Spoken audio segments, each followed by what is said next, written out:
Hey, broken salespeople. So today we're going to talk about the psychology of the salesperson, i.e., are we made by nature or by nurture? Is it natural or are great salespeople built?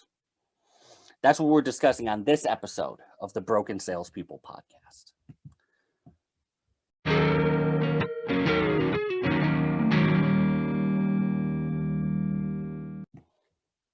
Hey, broken salespeople. Welcome to the workshop. My name is Red Staffstrom, and we are here to help you fix your broken sales skills. So this week was a pretty good week for me. I was just mentioned in Psychology Today. A friend of the show, Michael Shine, the author of Anatomy of Hype. I interviewed him earlier this year. Mentioned me in an article, the 21 psychology podcast that all business people should listen to. It was an excellent article. Please read it. I'll make sure I'll put a link in the description below on either the podcast or the website. Make sure you go and read that article. There's a ton of great information on there, not just from me, but from a lot of other podcasters as well. If you like my style, we share a lot of the same ideals. So in honor of the Psychology Today article, I want to talk about a big overarching topic that you see a lot in psychology. That is nature versus nurture. I know that's a big one.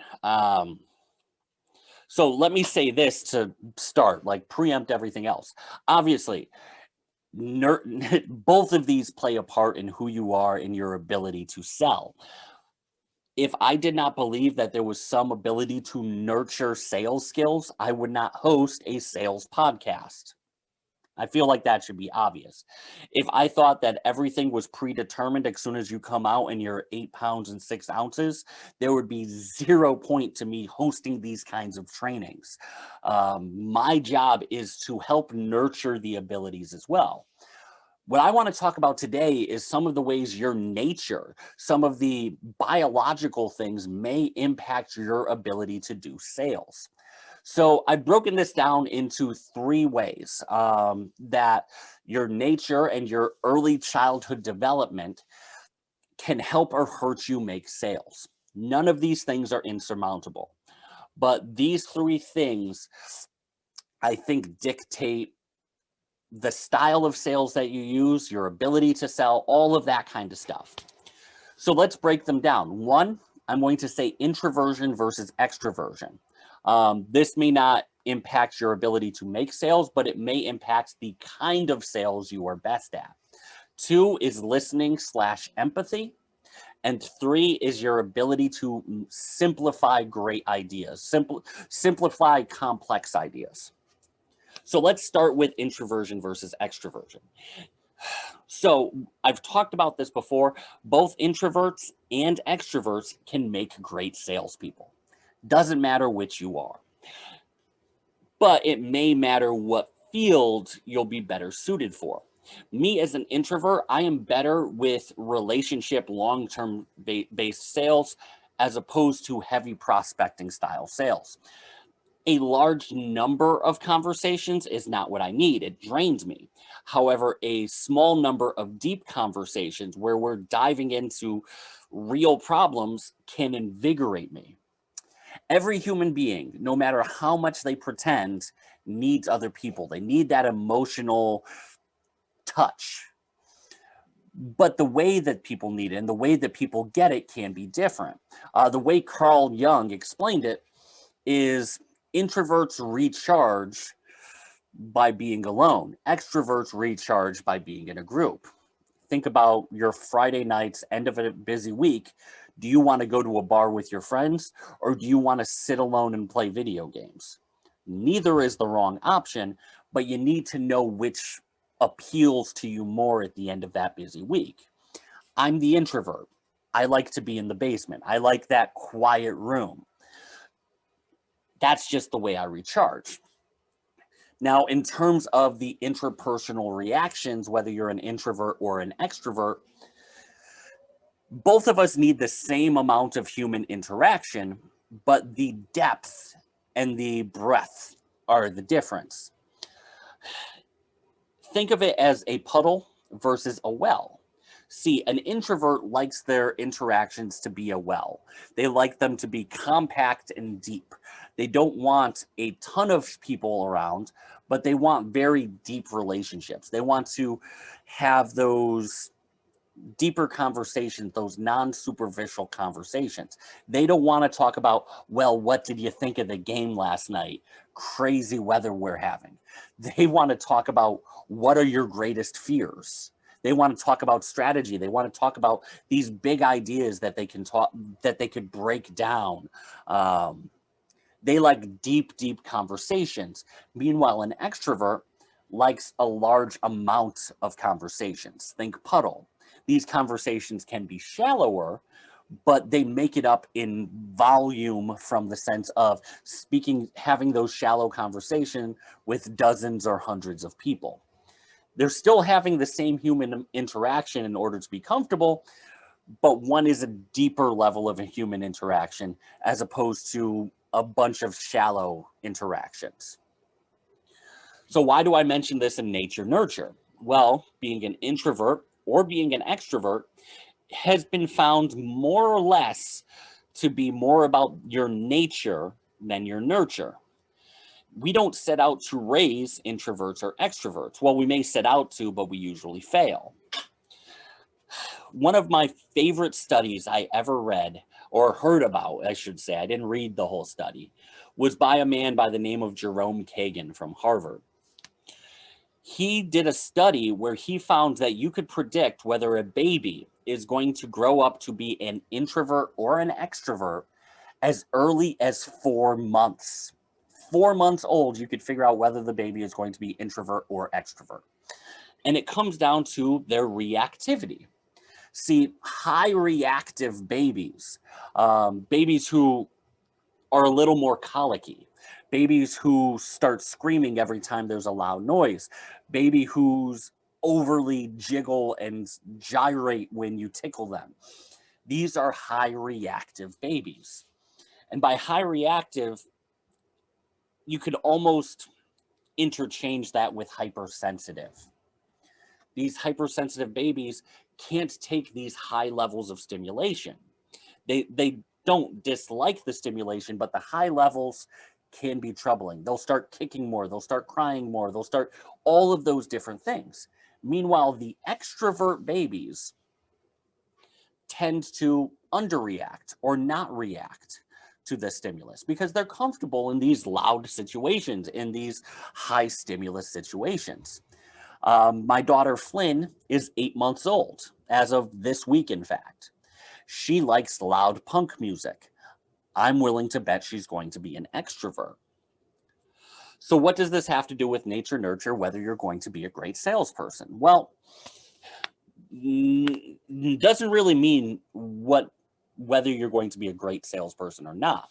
Both introverts and extroverts can be great at sales, but they lend themselves to different skill sets. See, an extrovert, because they're better at numerous shallower relationships, tend to do better in prospect heavy fields, telemarketing, door to door, car sales, things that may be a little less retail sales, things that may be a little less relationship focused, but purely the law of numbers. Like, you talk to X number of people, you're going to get Y number of deals. That is very, very good for extroverts. Introverts are the other way around. They are very, very relationship focused. They are good at diving to the deep questions, diving to the real pain point, as opposed to following a somewhat superficial script. These introverts can be better at B2B sales. They can be better at long-term relationship sales, such as real estate. Doesn't matter nature nurture, it matters what they're good at.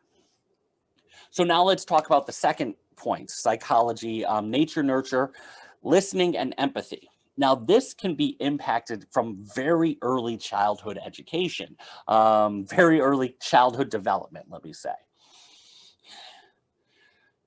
Let's talk about abuse, because I feel like that is the most drastic scenario that I could talk about. Let's say there is a child in a somewhat abusive relationship, an abusive home.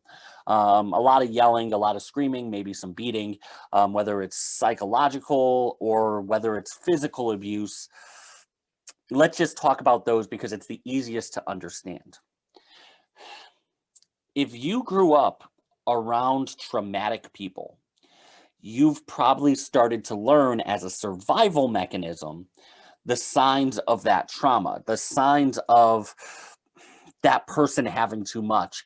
You could read the facial tics, you could read the self-soothing behavior of when somebody is getting close to that edge, getting ready to boil over.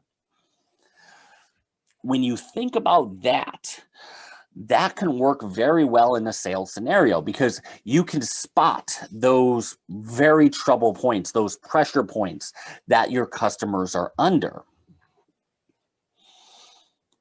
That can be the subject of, or the product of, I should say, your early childhood experiences.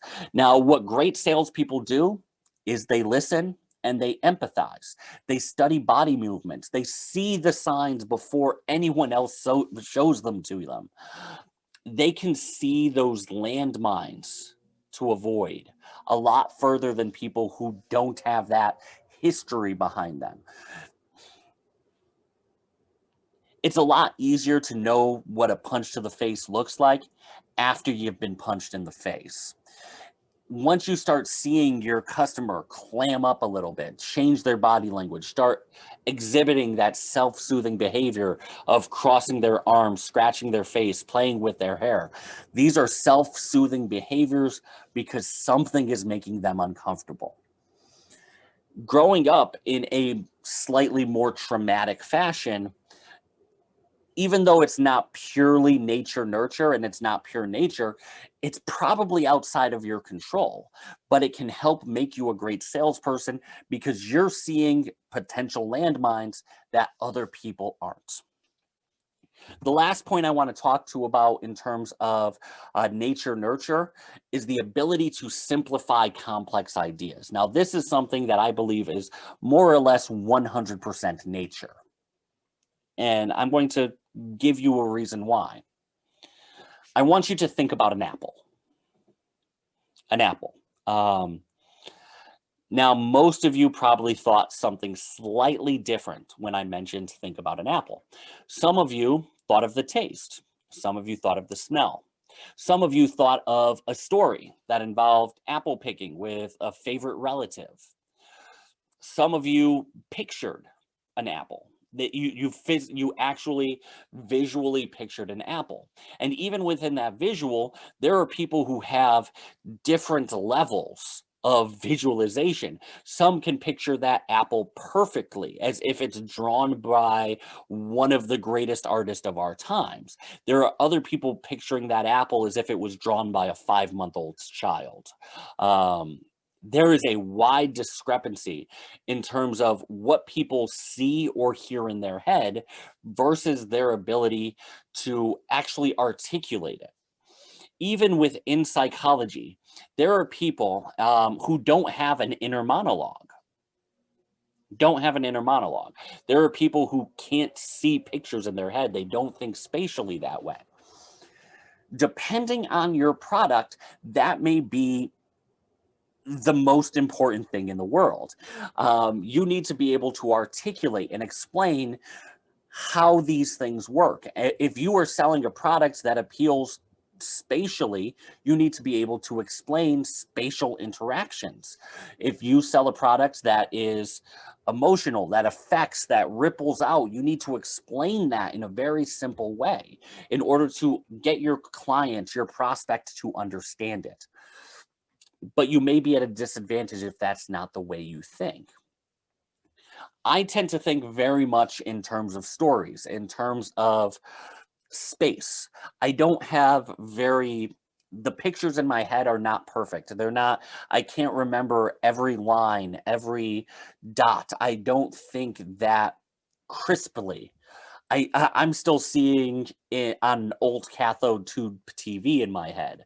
I'm still watching in 480 up here. There are other people who have heads that see in 4K. It's different for everybody. But I know my ability to simplify it using stories, using words, using emotions far exceed what many people can explain, even if they can see in 4K. It comes down to what your strength is, what you do. That is pretty much 100% based on your nature as opposed to your nurture. The brain you have is the brain you have. You're stuck with whatever you've got. Your job is to figure out how to use the brain you have, what its strengths are. Do you think visually? Do you think spatially? Do you think kinesthetically? And sell using those tools. The best salespeople I've known sell using stories, sell using emotion. Learning how to use those, how to focus your brain on the limbic system as opposed to purely stats, numbers, measurements, being able to sell to those emotions, having the limbic system overdeveloped as opposed to your frontal lobe, parietal lobe, occipital lobe, can help you in this field. So overall, nature versus nurture, both. Nature plays a bigger role than most sales trainers give it credit for, but that doesn't make it insurmountable. So I hope you guys have enjoyed this episode. Please take the time to like, subscribe, review. It really helps the channel out. And if you have anything else, if you'd like to reach out to me, brokensalespeople.com/connect. You could find me there. If there's anything else I can do, just let me know. If there's any topics, feel free that you'd like me to cover, reach out. And until next time, go fix yourself.